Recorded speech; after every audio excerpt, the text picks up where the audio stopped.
हमारी अमेजिंग आंखें इस खूबसूरत दुनिया को देखने में हमारी मदद करती हैं। लेकिन आओ आज देखते हैं कि हमारी आंखें कैसे दिखती हैं अंदर से। उसके पार्ट्स क्या क्या हैं और उनके फंक्शंस क्या क्या हैं। तो अगर मैं इस चेहरे को छुपा दूं तो तुम्हें आंख कुछ ऐसी दिखने वाली है, एक बॉल के शेप में, और इसे हम बुलाते हैं आई बॉल। अब अगर इसे मैं साइड से देखूं तो मुझे कुछ ऐसा दिखने वाला है आंख।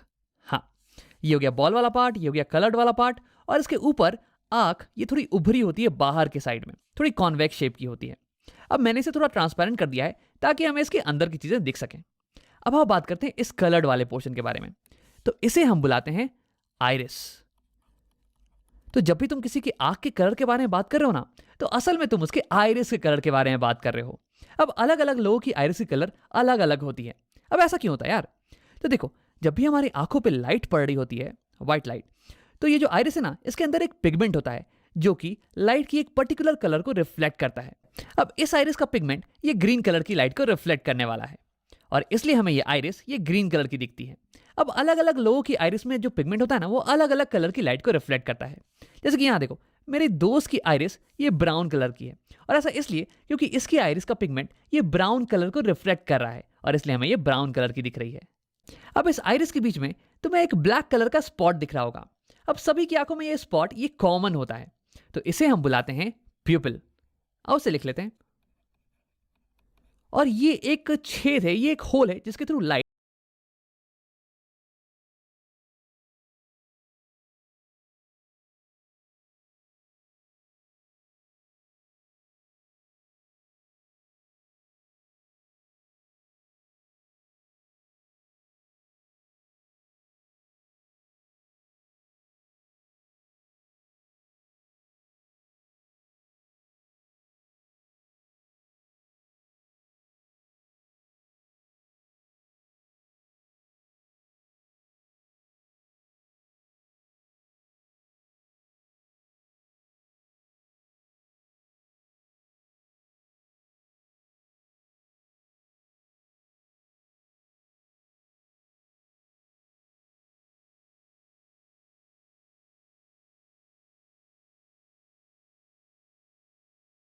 ज्यादा रोशनी चाहिए होती है बाहर की चीजों को देखने के लिए।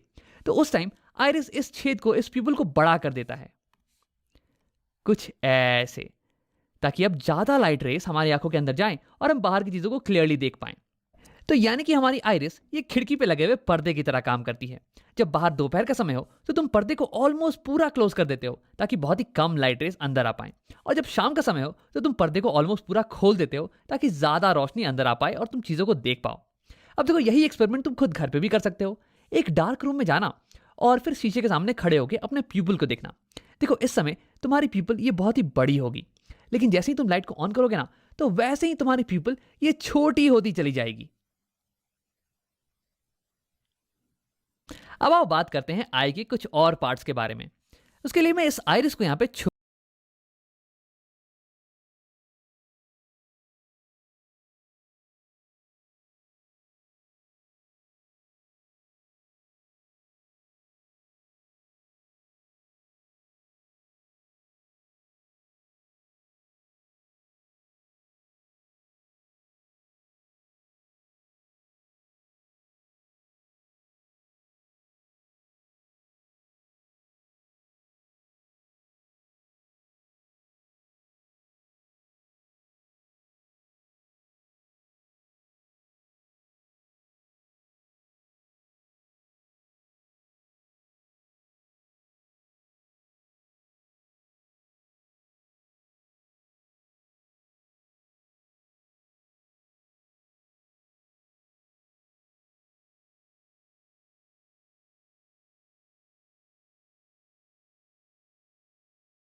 एडजस्टमेंट प्रोवाइड करता है इन लाइट रेस को, ताकि ये लाइट रेस कंप्लीटली फोकस हो जाए इस पीछे वाले सरफेस के ऊपर ही, और यहीं पे एक फोकस्ड इमेज हमें मिले।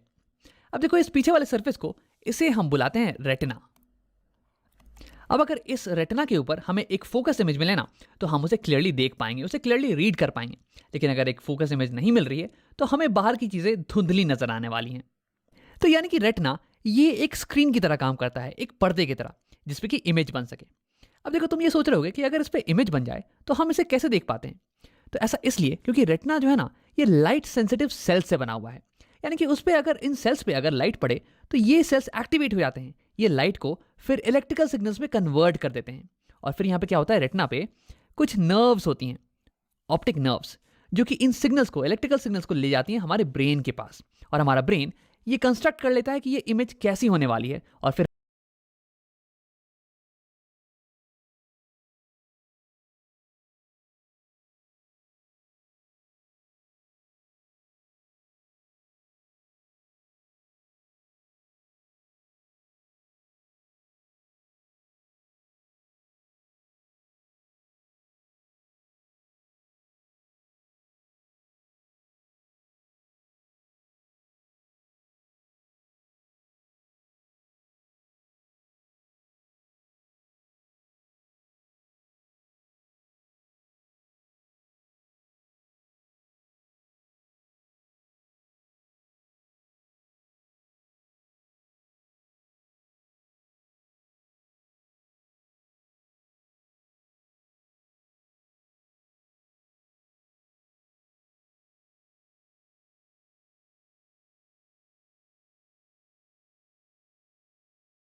सकती हैं, उनकी इमेज को सेम डिस्टेंस पे बना सकती हैं। अब ऐसा करने के लिए हमारे लेंस के पावर को चेंज होना पड़ेगा, और ऐसा करने के लिए हमें अपने लेंस के कर्वेचर को चेंज करना पड़ेगा, और वही करने में मदद करती है हमारी सीलरी मसल्स। अब आप उसे और थोड़ा डिटेल में समझते हैं। तो केवल फोकस करते हैं हमारे लेंस पे। अब मान लो कि तुम किसी दूर रखी हुई ऑब्जेक्ट को देख रहे हो। तो दूर रखा हुआ ऑब्जेक्ट है, तो इसलिए उससे जो इनकमिंग रेस होंगी ना, इंसिडेंट रेस, ये ऑलमोस्ट पैरेलल होने वाली हैं। और क्योंकि तुम इसे क्लियरली देख पा रहे हो, इसका मतलब कि उसकी एक क्लियर इमेज, उसकी एक फोकस्ड इमेज ये लेंस बना दे रहा होगा यहाँ रेटिना के ऊपर। तो यानी कि ये लेंस इनकमिंग पैरेलल रेस को फोकस कर दे रहा है रेटिना के ऊपर, कुछ ऐसे। देखो, ये होगी रे डायग्राम, पैरेलल रेस आ रही हैं और ये लेंस उसे फोकस कर दे रहा है रेटिना के ऊपर। अब देखो, इस केस में लेंस इनकमिंग रेस को बहुत ही हल्का रिफ्रैक्ट कर रहा है, बहुत ही हल्का बेंड कर रहा है, कुछ 10 डिग्री का एंगल मान लो। यानी कि इस केस में required power of the lens ये थोड़ी कम होने वाली है। लेकिन अब अगर ऑब्जेक्ट ये तुम्हारी आंखों के पास आ जाए, कहीं यहाँ पे, तो देखो इस केस में जो रेस आ रही होंगी ना तुम्हारी आंखों पे, ये तो डाइवर्जेंट रेस होने वाली हैं यार, ये तो पैरेलल नहीं होने वाली हैं। लेकिन देखो, अगर अभी भी तुम पास रखी हुई ऑब्जेक्ट को क्लियरली देख पा रहे हो, इसका मतलब इस ऑब्जेक्ट की भी इमेज बिल्कुल यहीं पे बन रही होगी। तो यानी कि रिफ्रैक्टेड रेस ये तो बिल्कुल ऐसे ही दिखने वाली हैं। लेकिन इस बार लेंस को, रेस को, इनकमिंग रेस को ज्यादा बेंड करना पड़ेगा, ज्यादा मोड़ना पड़ेगा, ताकि वो यहाँ रेटिना पे फोकस्ड हो पाए। देखो, मैं यहाँ पर रे डायग्राम तुम्हें दिखाने वाला हूं, तुम एक बार अमाउंट ऑफ बेंडिंग पे ही फोकस करना। तो यहां तुम देख सकते हो, जब ऑब्जेक्ट पास में आ गया तो ये इंसिडेंट रेस ये डाइवर्जेंट थी और ये ऐसे चली जाती। लेकिन हमारे लेंस ने अब इन इनकमिंग रेस को इतना बेंड कर दिया है, ऑलमोस्ट 45 डिग्री से बेंड कर दिया है, ताकि ये यहाँ रेटिना पे फोकस हो पाए। तो यानी कि जब ऑब्जेक्ट पास में होता है तो लेंस को ज्यादा बेंड करने की जरूरत पड़ती है, यानी कि ज्यादा पावर रिक्वायर्ड है लेंस की। लेकिन जब ऑब्जेक्ट दूर रखा हो तो हमें लो,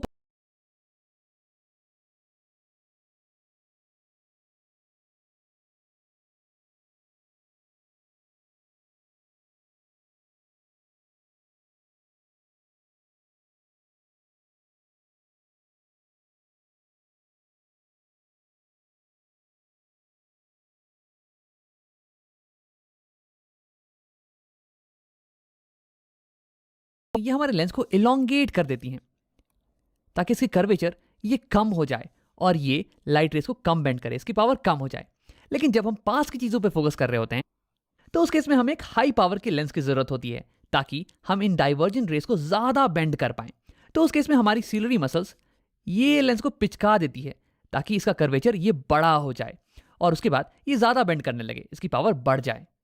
तो ऐसे ही सीलरी मसल हमारे आई लेंस के शेप को चेंज कर सकती है, इसके पावर को चेंज कर सकती है। तो सीलरी मसल के इसी पावर को हम बोलते हैं पावर ऑफ एकोमोडेशन। अब देखो, आगे कुछ वीडियोस में हम इसके बारे में डिटेल में बात करने वाले हैं। तो अगर ये तुम्हें समझ में नहीं भी आया हो ना तो घबराने की कोई बात नहीं है। आओ वीडियो को यहीं पे खत्म करते हैं और इसे समराइज कर लेते हैं। तो इस वीडियो में हमने आई के अलग अलग पार्ट्स और उनके फंक्शंस के बारे में पढ़ा।